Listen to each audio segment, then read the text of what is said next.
You're listening to a DM podcast.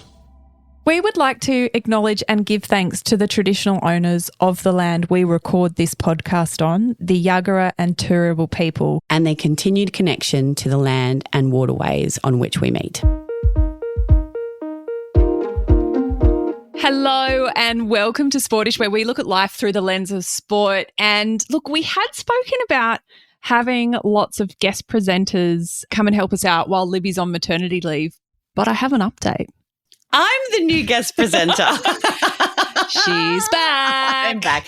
The thing is, I just want to be a human for an hour a week. I mean, is that much to ask? I feel like it's not a lot to ask. And I'm sorry because I feel like I am depriving the Sporties of the amazing guest hosts that we were having planned. But the good news is we will get them in for conversations, interviews, because we want to be able to include these incredible women that we had lined up. And we're so grateful for the little community that sits around us that all these women put their hands up and said, yes, I'll jump in. I'll be part of your mat leave cover for Libby.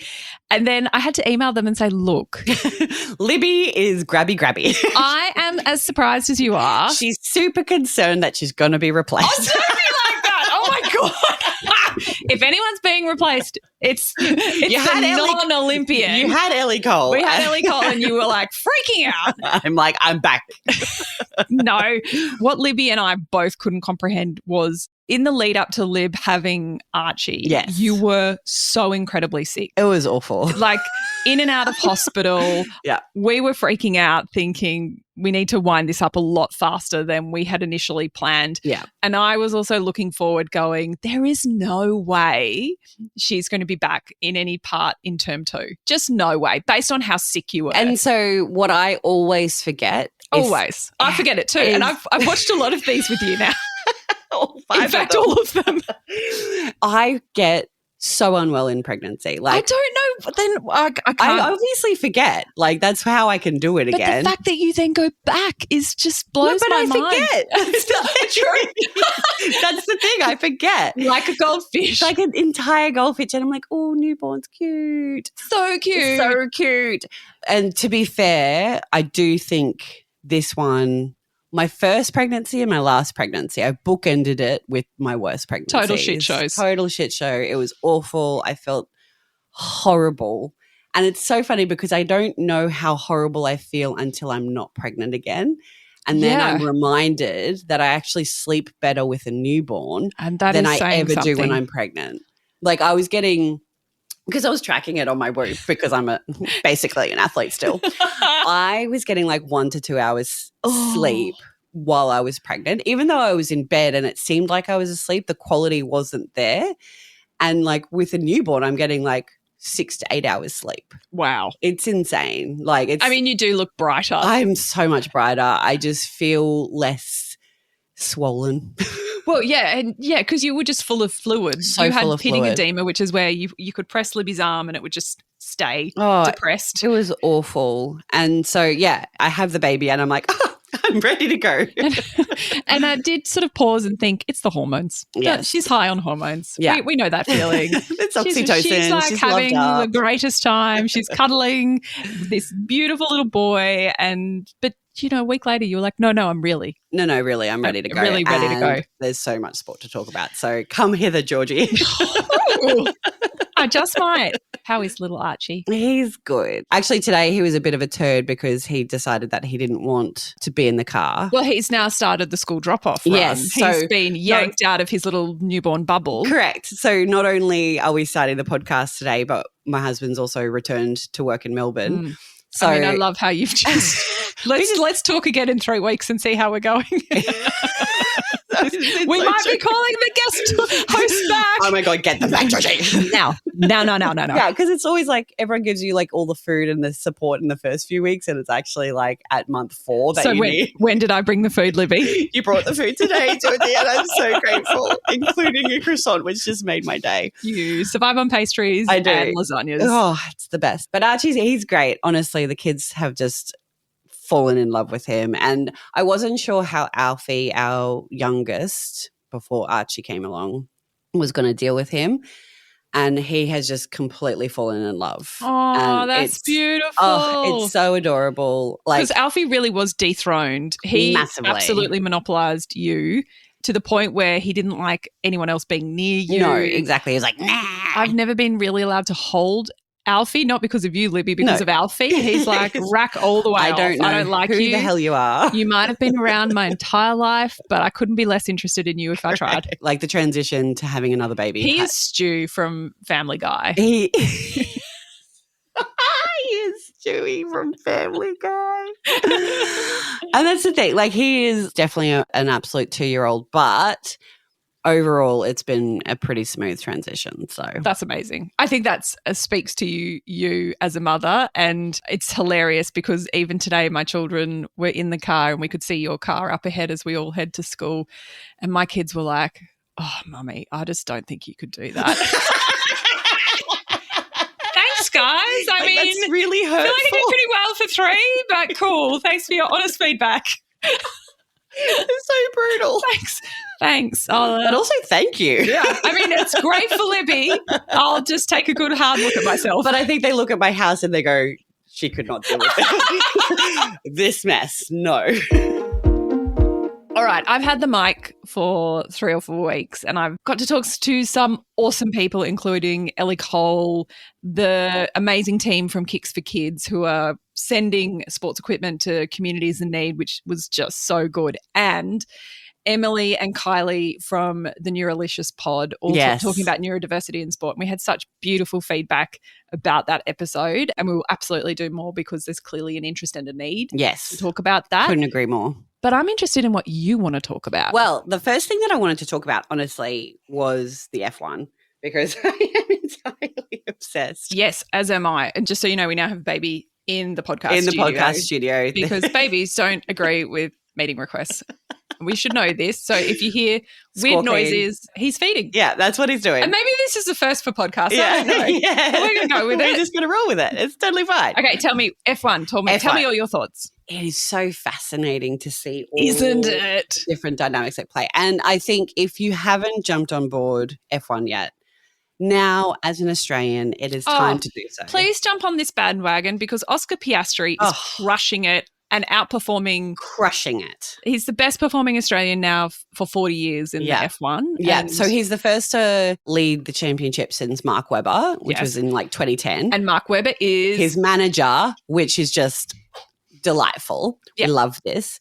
Papaya McLaren. Team Papaya is just like absolutely dominating. They clearly have an incredible car. And it's interesting as well because I've heard them described as a consumer team as opposed to... Ooh, what does that mean? Well, it means that their engine is not theirs. Of course. It's a Mercedes engine.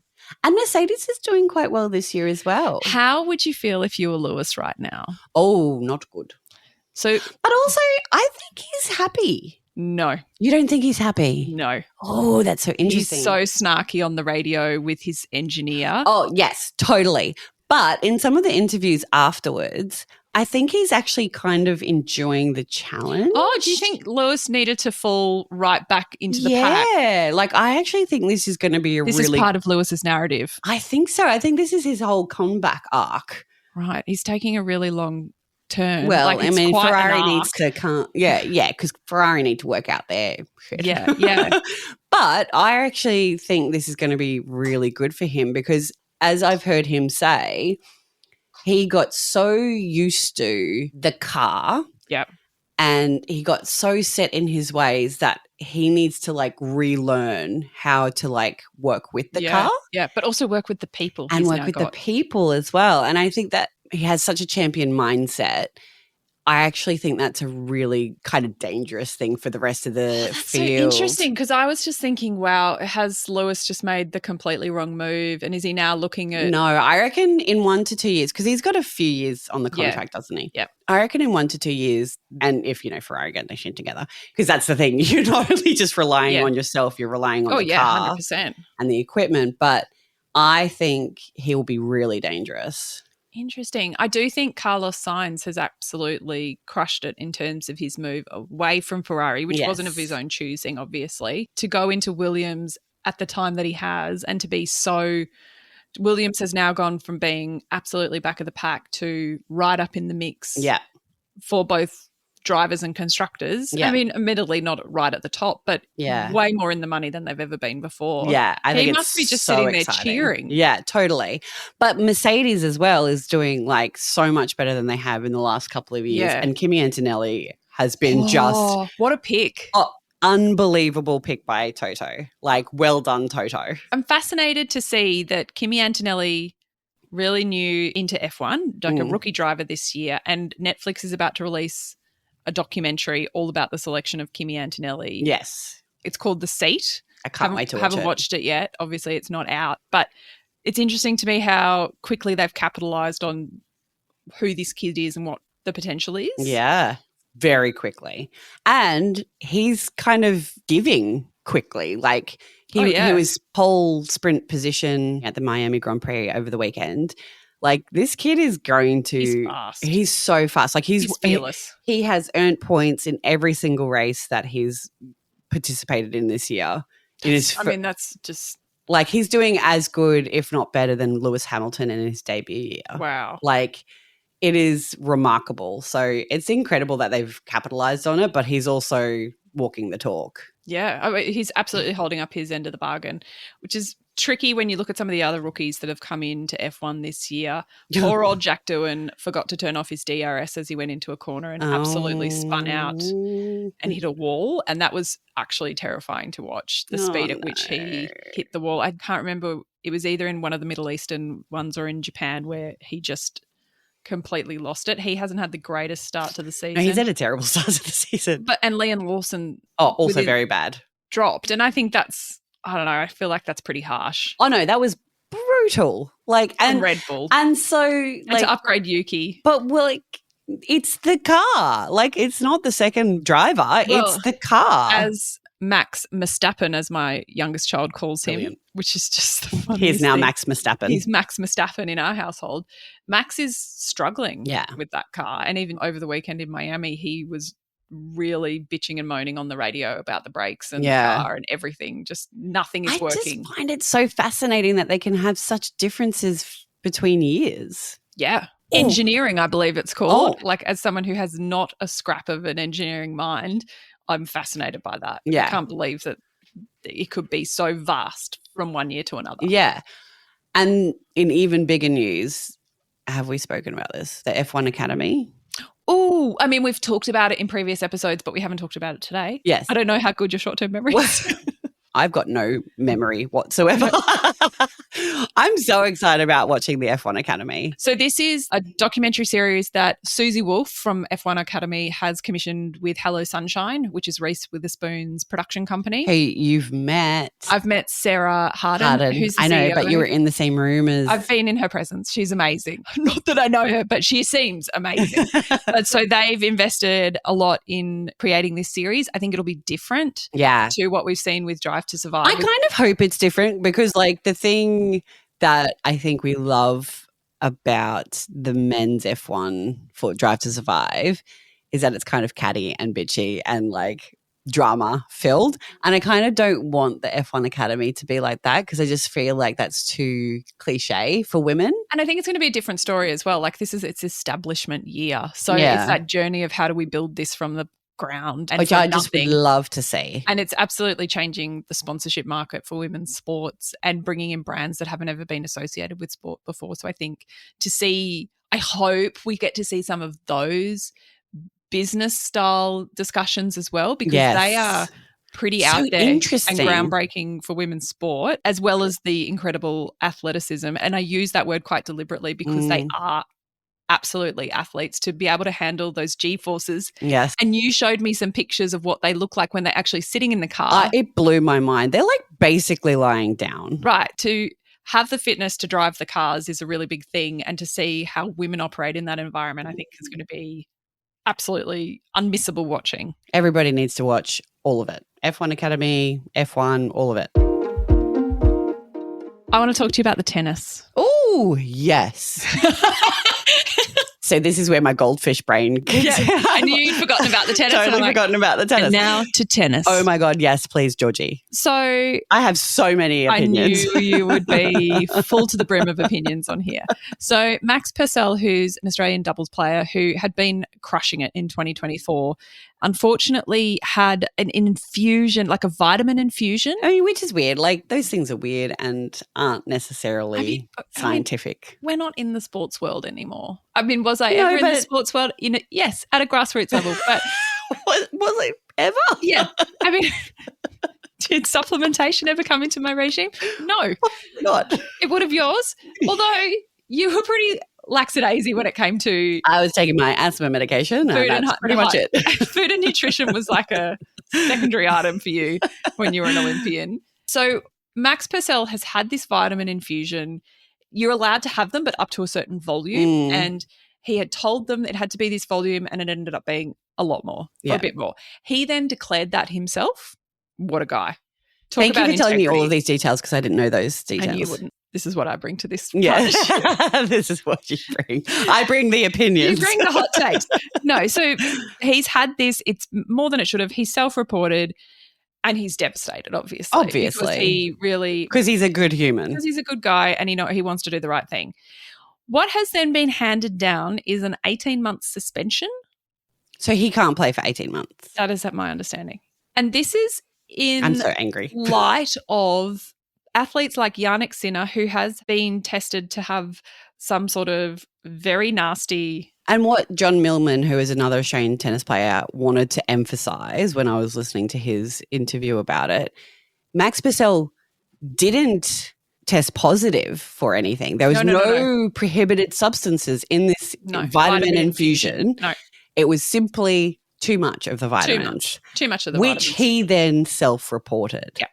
So he's not tested positive, just too much of the vitamins. I mean, not like the 21 swimmers in China. Not like the 21 swimmers in China who didn't. A bit of a contamination in the kitchen, if you don't mind. Who nobody knew about for 2 years. Details, Libby, details. And Yannick Sinner and Iga Swiatek both tested positive for prohibited substances. Prohibited substances. And even though they were mild and they were allegedly, mistakenly ingested, they tested positive for prohibited substances. They had 3 months ban, or I know Yannick Sinner had 3 months ban, wasn't actually ever not able to play. It was served between He's opens. Just come back recently so that it's been served in between Grand Slam. The timing has been perfection for him. Great for him. And John Millman's really keen to point out that he doesn't necessarily think Yannick's penalty should have been more severe because it does appear to be very unfortunate and unlucky. And what the hell are we doing giving a guy an 18-month suspension? What the hell are we doing? Vitamin. So this is my issue with all of the drug agencies. You're probably going to... Here she goes. You're really going to be like, cut it all. I'm just sitting back now. Do they just make the rules up as they go? No, but it's like they want to punish someone. And if it's the big top guys, they want to do it as little as possible because they're the big draw cards, right? Yeah.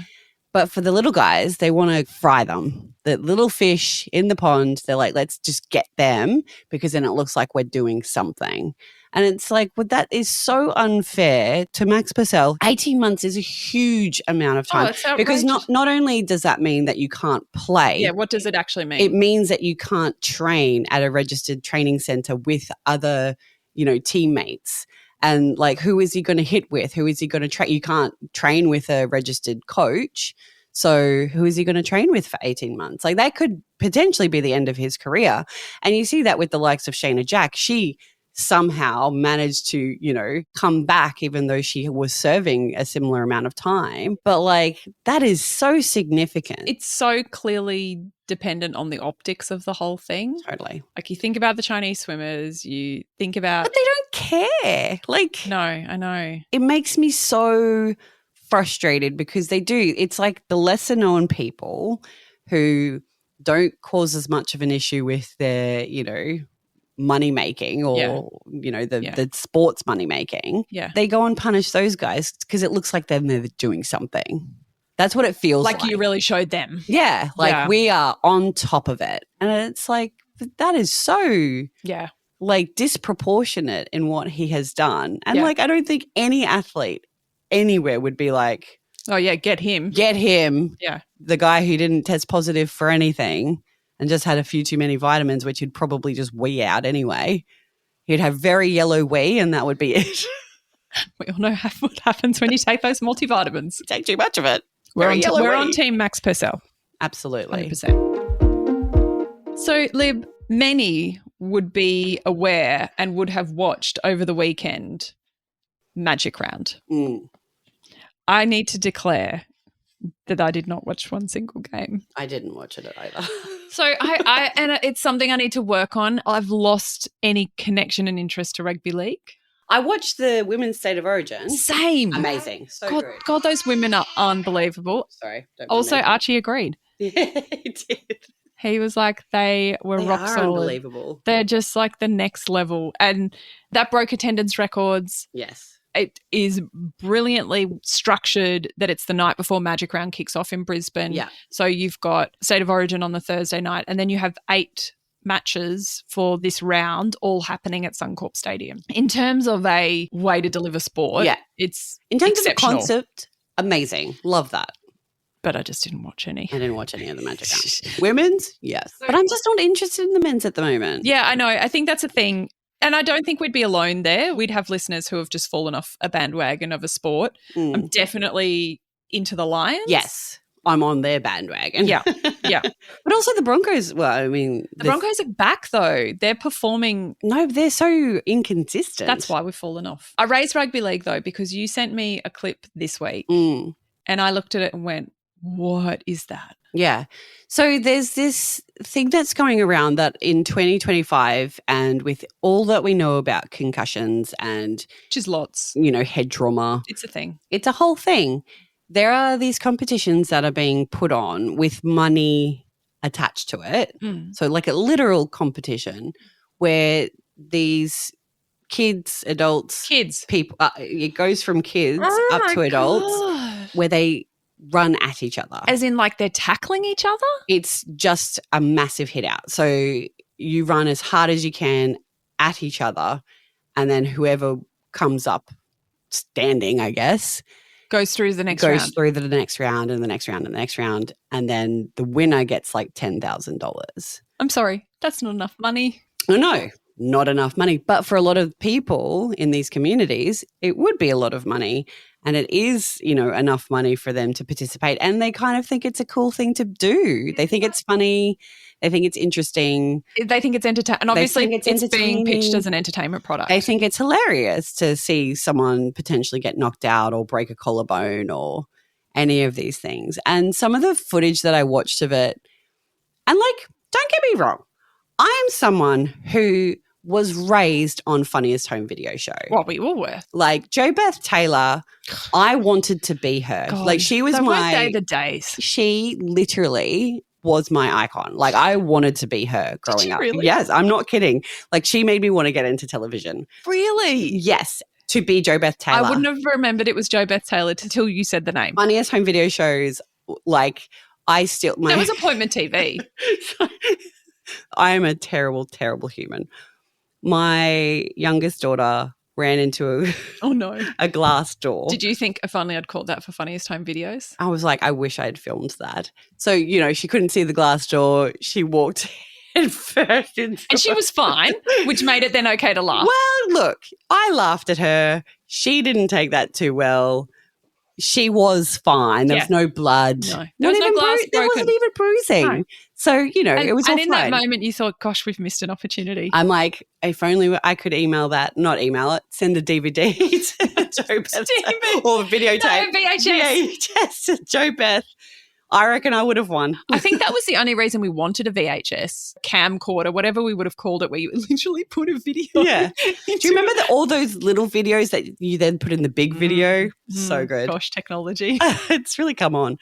But anyway, like I get that, like for us being raised on that, there is something about that kind of slapsticky. Yeah, but is it funny when you're running at each other to potentially cause like serious damage to the other person? I don't particularly find it funny. No. And like I said, I like that sort of thing. And as I'm a bit warped that way. This is right on brand for you. Right up but my even alley. You have a line. Even I have a line. And that's what I think I want to understand from our community. I want to know if they think it's fine. Like, do they think it's okay that these sorts of competitions exist? Like, is it just a bit of fun, or am I like taking it too seriously? Are we being too woke? Yeah. Are we being too concerned about? We could be. Is this NRL backed? I don't think so, but it is hosted. One of the competitions that I saw was hosted by an NRL player. Oh, yeah. A current NRL player. Yeah.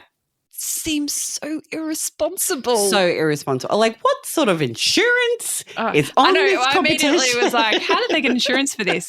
And that's really interesting as well, because the NRL has come out swinging on tackles, high tackles, and they had a record number of sin bins as a result of inappropriate tackles, if that's the right term. Clearly I don't watch enough NRL. But head highs.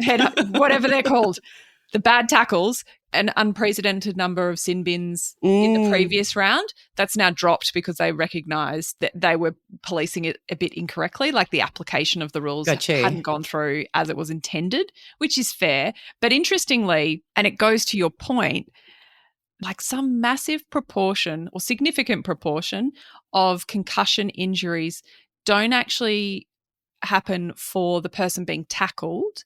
They happen for the tackler.